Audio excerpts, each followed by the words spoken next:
What did you do, if anything special, to get Brooklyn to talk about her nightmares other than this comfortable atmosphere you create in your office?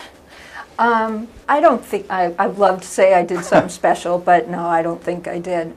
Just kind of being non-judgmental and listening and sitting with her while she talked and got really upset. And, you know, through my initial assessment, how are you sleeping at night?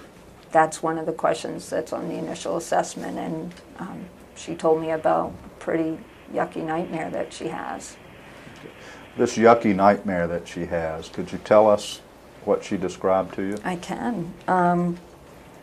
That she talked about the bed bugs biting her and taking all of the stuff you need in your body. And so the stuff you need in your body, what's that? Blood. The bed bugs take all of the blood out of her body, and they bite into her eyeballs and she can't see, and they take all of the blood out of her body and she dies. And so she's kind of having that reoccurrent nightmare.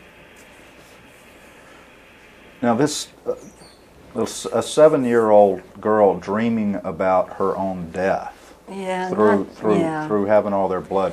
How? Yeah. I assume that's abnormal. Yeah.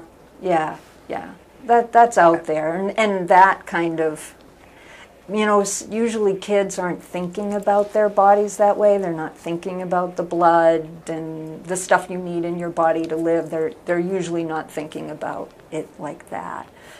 So having kind of that, yeah, that's out there. No.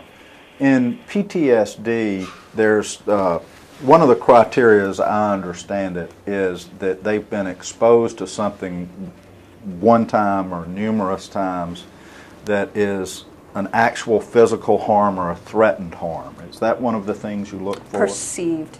Perceived harm. Yeah. And by perceived, what do you mean perceived? Well, we can all let's say we all have an experience that's the same. Some of us may perceive it as more dangerous than others.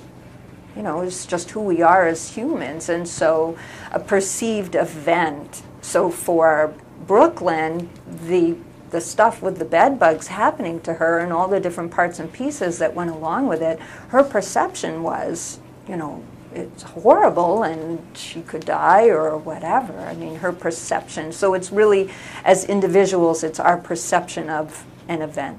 So if two people went through the same event, we may perceive it differently, and yeah, big deal, and the other one's completely derailed and they're having flashbacks.